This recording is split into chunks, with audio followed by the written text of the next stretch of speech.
Here with Concordia head shooting sports coach Dylan Owens to preview the upcoming season as we record this, not too far from the first official shoot of the 2024-25 season. Wanted to start off with what was something fun you were able to do during the summer? A little bit before summer, I got married right at the end of last year's season, which was really, really wonderful. Beautiful bride, and we were able to go on a honeymoon, so enjoyed that a lot. Travel this summer was mostly for recruiting, but got to meet up with a lot of people that I've known for years and years. That's been truly enjoyable to introduce them to my wife, and she got to travel with me. So.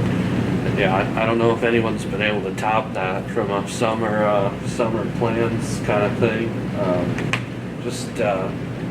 Reflecting back a little bit on last season, what were some of the greatest joys you had, and what are some things that you guys are maybe trying to improve upon going into this year?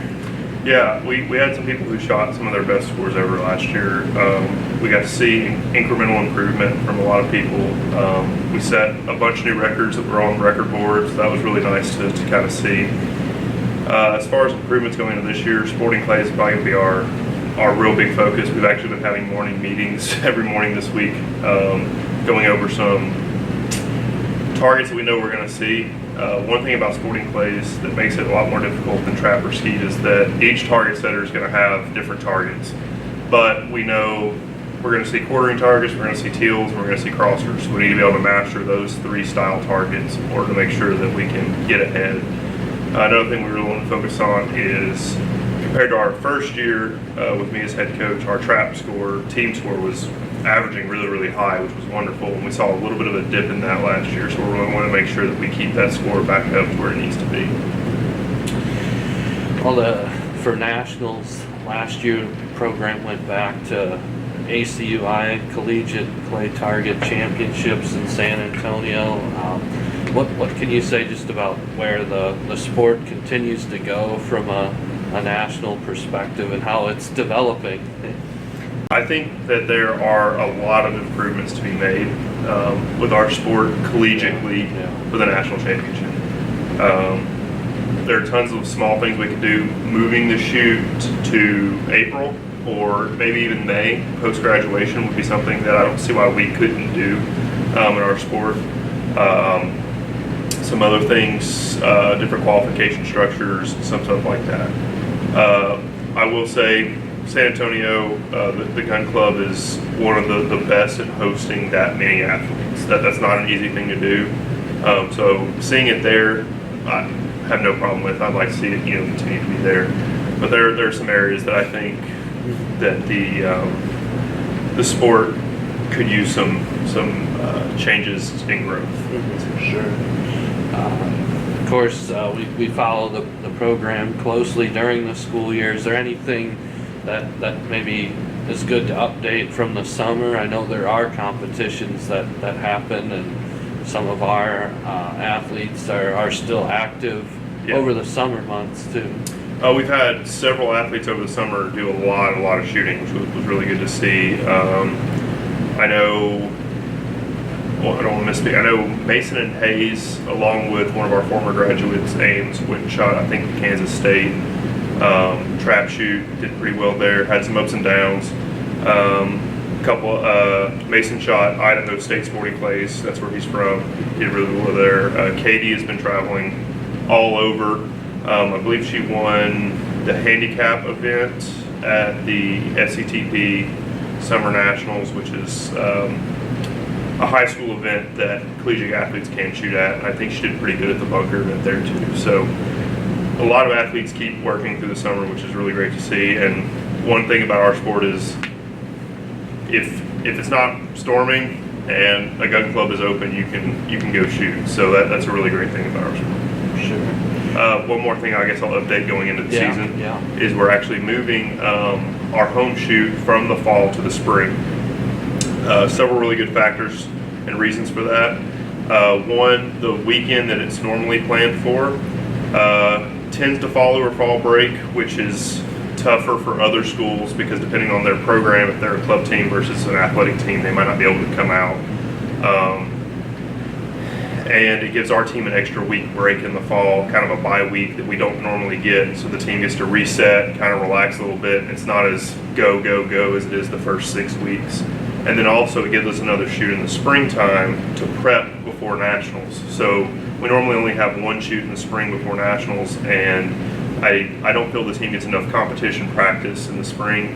And so talked with Devin and Angela, and they were all for it, and talked with Terry at the range, and he said the weekend's open, so if that's what you want to do. Messaged a bunch of the other coaches, and all of them loved the idea of having another competition before nationals. So just have to hope for good weather at that time. Well, yeah, I mean, you're flipping a coin in late October or early March either way, so it's it's okay. Right. Apparently you were looking at my notes because I was going to get to that wonderful. too. So you answered that one already. But you mentioned a little bit though about what you guys are doing already since school started. But is there anything different? This is your third year as head coach here. Is there any different about preseason or how you're preparing right now? Yes. So normally we start a week earlier, I would say, than we're doing this year as far as the way the calendar lays out. It makes sense for academically. For my team, it's a little more difficult because normally the first year we have multiple meetings the first week, and we kind of ease everyone into classes and to the practice schedules. Whereas this year we kind of have to start as soon as we got back on Monday with a team meeting that was nice and long. They got to get some food, so they enjoyed a little bit more having food. But then we start practice immediately on Tuesday. We're going to run through Friday this week, so we'll have 4 practices this week instead of 3. And there's a chance that we'll add a Monday practice next week. So it'll be another 4-day before we leave for 4 days. So it's just getting in extra practices. Another thing we've added this year is morning meetings, at least for the first 2 weeks. And then 1 day a week for the rest of the semester we'll do going over things like mental game, how to like toughen yourself up when you're in those high pressure moments, or even in what would be seemingly low pressure moments, but being able to step up when needed.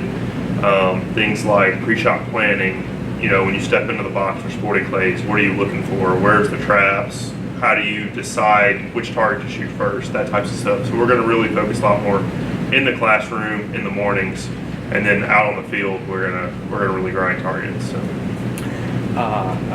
Like you said, it's only been a few days as we record this that you had everyone back together, but some of them have been in the program for a while too. Are there certain people you see kind of developing or standing out as both competitively and just the way they, interact with teammates and lift people up, that kind of thing? No, we have truly one of the most connected teams I think in the nation. They do a lot of stuff together, and they really grow together, and that's really great. A couple returners we have, Sam and Breyer. I put up good scores. I think they put up good scores no matter what they're doing. Breyer got a new gun over the summer, and he come to practice. We got it fitted to him, and he's loving it, so he's feeling really confident with that. Sam is as cool as he ever is. Just putting the gun in his hands, get him on the field, he's going to shoot good. Early this week practice, we had Hayes, who's a sophomore, ran a 50 straight trap, and seemed just about as normal as ever about doing it. So if he can do that in competition, we'll be good. As far as team unity, we're having a lot of people step up. It's funny, they've been planning since Monday. Like, everyone who lives off campus has been like, okay, well, we're going to do dinner Friday, and we're going to do dinner Saturday, and so they're all hosting stuff for the whole team to be able to kind of rotate to and really get to spend more time together kind of before the season gets started, just to spend that time. So. Okay.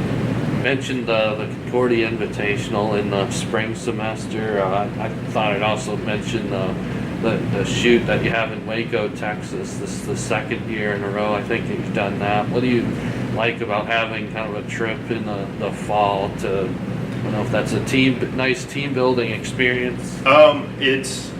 It has multi-purposes. One, the Waco Shooting Club, the people who run it do a fantastic job of running that shoot. We're actually, I believe, adding an extra day. So we'll go down on Thursday instead of Friday this year, and we will shoot 50 skeet doubles, 50 trap doubles, and 50 kind of 5-stand pairs. So we are getting more targets when we go down there, which is great.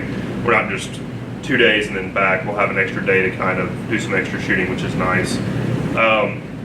The real big positive of that shoot is for those, especially freshmen and some sophomores, who have not spent the time to do a long trip and then have to wake up the next morning and go shoot.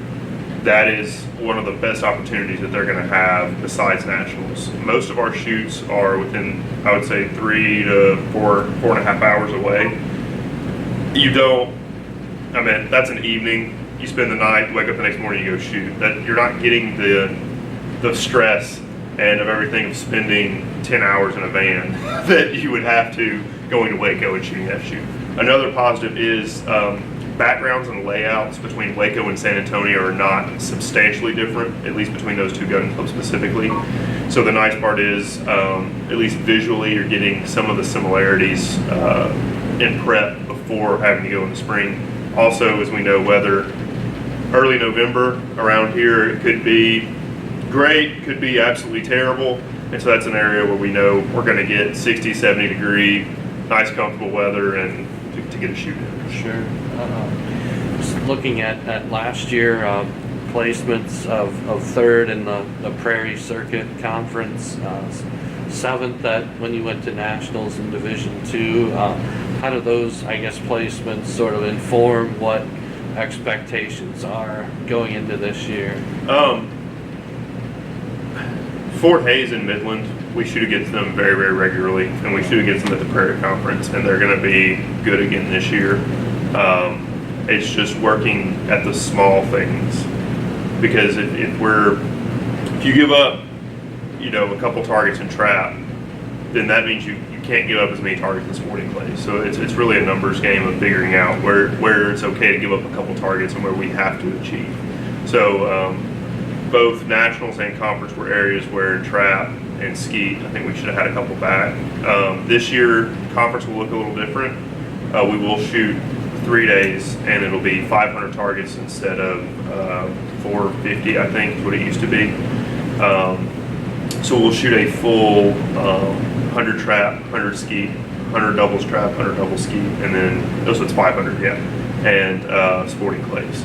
So more targets are out there, and it gives us an ability for those who are really, really good at skeet or double skeet to get those extra targets that we need to kind of be a little bit more competitive. We just can't give them back in trap and doubles trap. Nationals is kind of the same thing.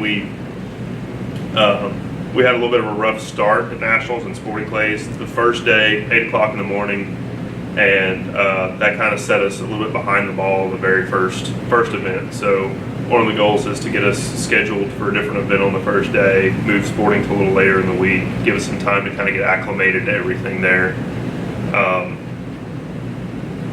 And again, make sure when we step out on the field, we have a plan and we know what we need to do to at least be more competitive. So. All right, just lastly, what are you hoping to establish kind of in the fall part of the season, and any other things of note for this year? Really just getting everyone kind of on the same page, and especially our freshmen who come in. We have 5 wonderful freshmen. They've been shooting really, really well first few days of practice, but getting them kind of used to the schedule and how we do things on the team. That's to go from being on a high school team, which is not to say disorganized, but usually a lot less organized, and steadily at practice on college teams are getting them, okay, we're going to be there 2 or 3 days a week. Here's the way you show up, get your gun, get on the line, that kind of thing. So getting them integrated into the team has kind of been a very important part. The main thing for me to figure out, practices are looking pretty organized, but one of the big things is squatting. So figuring out who shoots well together, how we can maximize our efficiencies in those ways. Losing the amount of seniors and from last year, and then having the freshmen come in, it's really temperaments, and one of the most common things is talking. So do you talk a lot during skeet and sporting clays, or do you not say anything? We have a group that doesn't talk hardly at all while they shoot, and if you put one talker with a group of 4 non-talkers, all 5 of them are not going to shoot their best. It's just not the way that kind of the morale and things work. So it's really matching the people to their group while they're competing. So that's really where my main focus over the first few weeks is going to be. Okay. Finally, can I get a SCO Dogs? SCO Dogs.